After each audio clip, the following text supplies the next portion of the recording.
They came in silence, cloaked in shadows of forgotten stars. Towering ships blotted out Earth's skies, and in one coordinated strike, humanity's greatest cities were turned to ash. The invaders called themselves the Xor'Zhul, an ancient species, conquerors of hundreds of worlds. To them, Earth was a pit stop, a quick conquest, another primitive race to wipe clean. And at first, they were right. 90% of the global population vanished in days. Military resistance crumbled, governments fell, satellites were torn from orbit, cities became graveyards. But in their arrogance, the Xor'Zhul made one fatal mistake. They thought humanity would die easily. They didn't know that Earth was not just a planet. It was a crucible, forged through millennia of war, betrayal, survival, and adaptation. What the Xor'Zhul burned was only the surface. Beneath the ashes, in shattered bunkers, deep forests, underwater colonies, and orbital debris fields, humanity endured. Soldiers became ghosts, scientists became saboteurs, children became insurgents, and humanity did what it does best: evolve, hack their tech, mimic their biology, learn their patterns, and wait for the moment to strike back. Now, 100 years later, the Xor'Zhul Empire is crumbling. One by one, their outposts go dark, their ships explode mid-warp, their own technology turns against them. Because the last war isn't over, it's just begun. Did that send chills down your spine? Are you ready to witness humanity's darkest hour become its greatest triumph? This is not just a story. It's a rallying cry for every sci-fi lover who believes in the indomitable human spirit. If you enjoy tales of epic comebacks, alien empires crumbling, and the raw, untamed will of humanity rising from the ashes, then you're in the right place. Subscribe now to get every thrilling chapter as it's released. Like this post if you believe humanity never gives up. Comment with your favorite sci-fi rebellion or what you do in Earth's final stand. Share this with fellow sci-fi warriors who need to feel the fire of resistance in their veins. Let's build a community of readers who know, when humanity gets knocked down, it doesn't die, it gets dangerous. In the ashes of a fallen Earth, humanity was thought extinct by the Xor'Zhul, an ancient alien race that underestimated mankind's resilience. But deep in hidden corners of space and underground strongholds, the species they tried to annihilate was mutating, learning, preparing. This is the story of humanity's rise, not just for survival, but for domination. A war of vengeance, of technology stolen and turned against its makers, of alliances forged in blood and shadow. The aliens may have started the war, but humans will finish it. It began with light, not the kind born of stars or weapons, but soft, golden, and promising. Massive alien vessels appeared in Earth's orbit, not with violence, but with elegance. They broadcast peaceful intentions in every known human language, even mimicking familiar faces through adaptive holograms. World leaders, celebrities, even loved ones long gone. They called themselves the Xor'Zhul, and claimed to be seekers of unity. With advanced biotechnology and the ability to manipulate energy fields, they offered cures for disease, solutions to climate collapse, and promises of eternal peace. Humanity, broken and weary from its own self-inflicted wounds, welcomed them. For 30 days, Earth celebrated what it thought was a new chapter in history. Borders softened, militaries stood down, people embraced each other under alien lights that danced like auroras. The Xor'Zhul began installing harmonic towers across continents, purportedly to stabilize Earth's magnetic field, but in truth, they were planetary dampeners designed to suppress energy grids and disable communication infrastructure. On day 31, the sky burned. The towers activated in unison. Every satellite went dark. GPS, internet, communications gone. Within hours, coordinated strikes rained down from the Xor'Zhul dreadnoughts. Major cities, New York, Beijing, Paris, Delhi, Sao Paulo, were reduced to molten glass. Nuclear deterrence never launched. Their command systems had already been compromised. Humanity never saw it coming, but not everyone was fooled. Scattered across the globe, pockets of resistance had gone silent for a reason. A few defense analysts, paranoid hackers, and fringe survivalists had seen through the alien deception. They had warned coded messages buried in mundane broadcasts and pirate radio signals. Cryptic lines like, rain without clouds, noise without sound, don't trust the light. Most ignored them, a few listened, few were prepared. When the world ended, those few survived. Deep underground in Arctic bunkers, ex-special forces teams sealed steel doors behind them. In desert labs forgotten by governments, rogue scientists powered up prototype shielding systems. On the ocean floor, near abandoned research stations activated old AI systems designed for post-collapse coordination. These fragments of humanity, scraps of brilliance and brutality, began to awaken in the silence of apocalypse. They were not united, not yet, but as the ash settled and the screams faded, something older than civilization stirred in their blood. The need to adapt, the will to fight, and an oath, unspoken, but burning in every survivor's mind: this is not the end, this is the reckoning. The Xor'Zhul believed Earth had fallen, its people scattered, its cultures erased, its hope extinguished. But the truth was more dangerous than extinction. Humanity had survived, and it had learned. In the black silence of space, on the shattered remains of orbital platforms and the dust-choked craters of the moon, pockets of resistance stirred. Once isolated survivors, soldiers, scavengers, escaped prisoners, and off-world colonists began making contact through hidden quantum relays and hijacked alien signals. In derelict mining stations orbiting Saturn, in the icy tunnels beneath Mars, in the deep-pressure trenches of Europa's oceans, humans gathered. Some were hardened warriors with cybernetic limbs scavenged from fallen Xor'Zhul patrols. Others were ex-slaves from alien labor camps, scarred and skeletal, but with a rage that could bend steel. A few were former AI constructs, decommissioned by Earth's old governments, reawakened with modified protocols and new directives. Protect humanity at all costs. With communication re-established through encrypted wormhole bursts and dark energy mesh nets, coordination began. The factions didn't trust each other. Some barely trusted themselves. But they all agreed on one truth. The enemy had to bleed. They scavenged and studied every piece of alien tech they could find. Armor plating that responded to neural input. Plasma rifles with living cores, cloaking nodes made of organic crystal. It wasn't easy. Xor'Zhul systems weren't just mechanical. They were alive, partially symbiotic. Many early experiments ended in death, mutation, or worse. But slowly, terrifyingly, humans began to understand not just how to use the tech, how to reshape it. In the cavernous belly of a broken freighter drifting near Neptune, a group of biomechanical engineers created the first hybrid combat suit.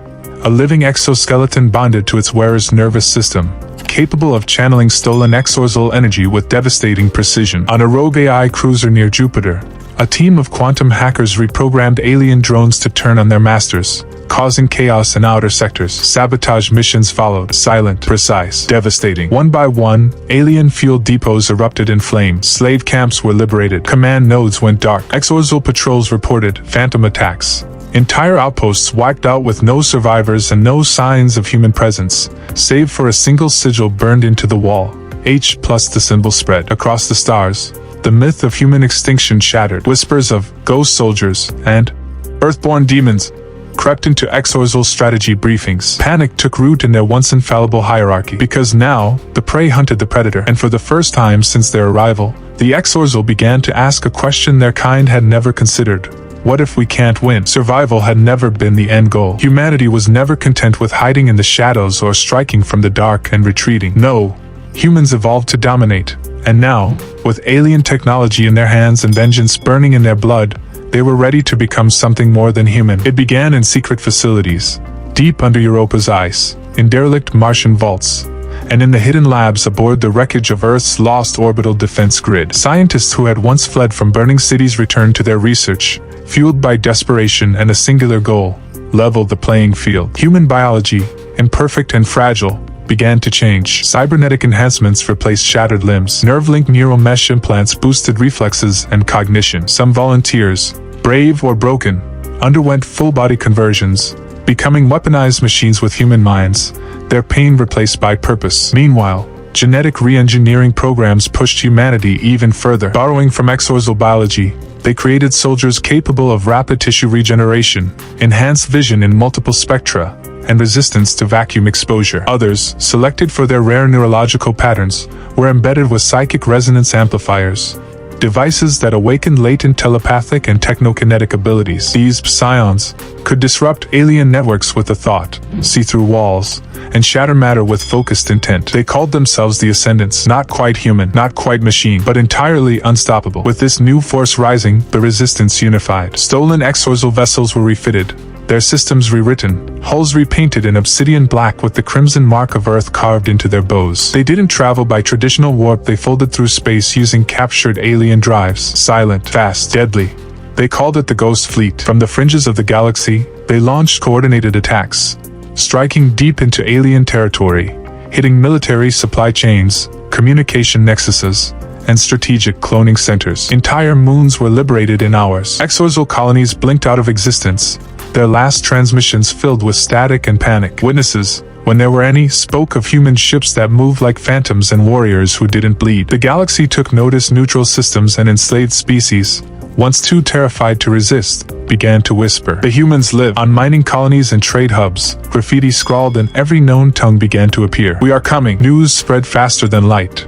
first dismissed as rumor, then feared as prophecy. The myth of human extinction shattered, replaced by a new terror, resurgence. In the Xor'Zhul High Command, strategies were rewritten. Panic echoed across their empire. For centuries, they had wiped out resistance by erasing culture, memory, identity. But humanity had done the unthinkable. It had used that erasure as a weapon. And now, the question was no longer, where are the humans? It was, how long do we have left? The time for shadows had passed. No longer content with raids or sabotage, humanity prepared for what had once seemed unthinkable.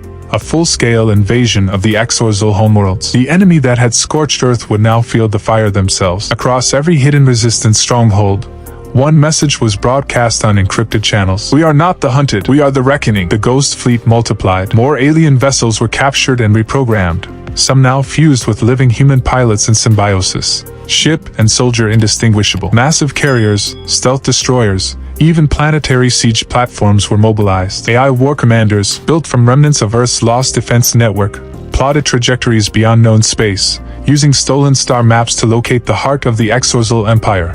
Vorkthal, a star system shrouded in radiation storms and myth, known only to their most sacred caste. Strike teams descended like judgment, landing on fortress worlds thought impregnable. They emerged through burning skies, bringing with them weapons the Xor'Zhul had never seen. War forged in the fusion of hate and science. The invaders had expected death from above. They hadn't expected resistance to walk calmly through their citadels, weaponized memories etched into their DNA. But as human boots crushed the soil of alien worlds, another war began. One not of bullets or plasma, but of ideology. The Xor'Zhul were a hive mind species, bound by collective instinct and ancestral programming. They saw identity as weakness, individuality as disease. Every drone obeyed. Every thought served the whole. To them, humanity's chaos, its emotion, its defiance, was a virus. But that virus spread. Xor'Zhul drones began to hesitate. Those exposed to human prisoners reported mental disruptions, some defected, unsure why. They were hearing music, feeling sorrow. For the first time in their history, they dreamed. Humanity's greatest weapon wasn't its firepower. It was its will, its identity, its chaos. And yet, among the human ranks, cracks began to show. Not all soldiers could stomach the things they were forced to do. Civilians, entire Xor'Zhul cities, stood in their way. Not every alien carried a weapon. Not every world fought back. Was this justice? Or genocide? Some commanders argued, they burned our world, let theirs burn too. Others questioned whether survival demanded that they become what they once hated. Human insurgents who had fought for decades began to see children cowering in alien ruins, reflections of their own past. And in the heart of the resistance, a schism began. One path led to absolute revenge, the other to coexistence, dangerous, fragile, and possibly doomed. The soldiers who had come for blood now stood at a crossroads. Is our future forged in fire, or rebuilt from ashes? As the battle raged on Vorkthal's twin moons, and the hive mind's core began to fracture, humanity faced its greatest enemy. Not the Xor'Zhul, but the part of itself that refused to forgive. The stars were burning dot on the fractured edge of the Vorkthal system. The final war began. The last and greatest Xor'Zhul fleets surged forth, drawn by desperation and the remnants of their hive mind's fading signal. Across space, hundreds of worlds watched as the unthinkable unfolded.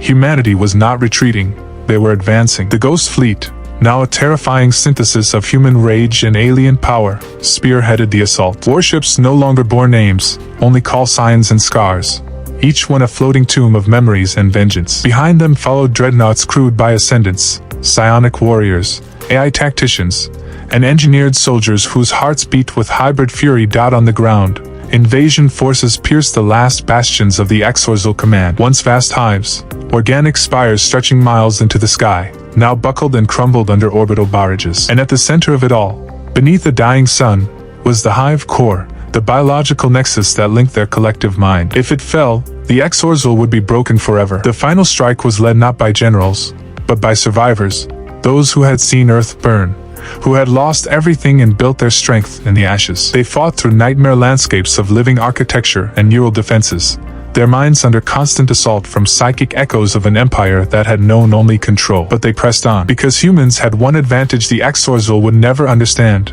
choice. And when the hive core finally fell, it was not with a scream, but with silence, deafening, liberating, final. The war was over. Earth, once a graveyard of flame and ruin, was rebuilt, not as a fortress, but as a symbol. A new capital world, not just for humanity, but for all species that had been broken under the Xor'Zhul yoke. A coalition of the once conquered rose from the ruins of war, led by the species that refused to die. Children on distant planets grew up hearing tales of Earth-born soldiers who could turn alien tech into weapons and fear into power. The word human became legend, not just of strength, but of defiance, of becoming the storm when the skies fall silent. But not all stories ended in peace. Some humans never came back. Some vanished into the dark, hunting what few remnants of the Xor'Zhul remained. They weren't interested in rebuilding. They weren't diplomats. They were ghosts of a world that had bled too much to forgive. And as one of them carved the final words onto the hull of a departing warship, now aimed at the last hiding place of the Xor'Zhul's exiled elite, he spoke not with rage,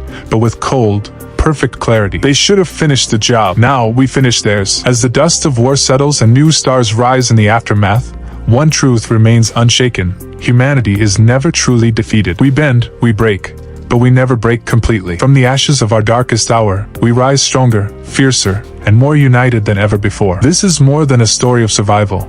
It's a testament to the relentless spirit that defines us. The spirit that turns despair into hope, and extinction into evolution. If you've felt the fire of humanity's comeback burning in these words, then this is just the beginning. The universe is vast, and our story is far from over. Stay tuned, stay ready, because when humanity rises, everything changes. If you enjoyed this story, make sure to subscribe, like, and definitely share your thoughts in the comments. Also, share this story with your friends so the tale of humanity reaches every corner. It's your support that helps us bring more thrilling stories like this. So stay connected and stay ready, because the real battle of humanity has only just begun.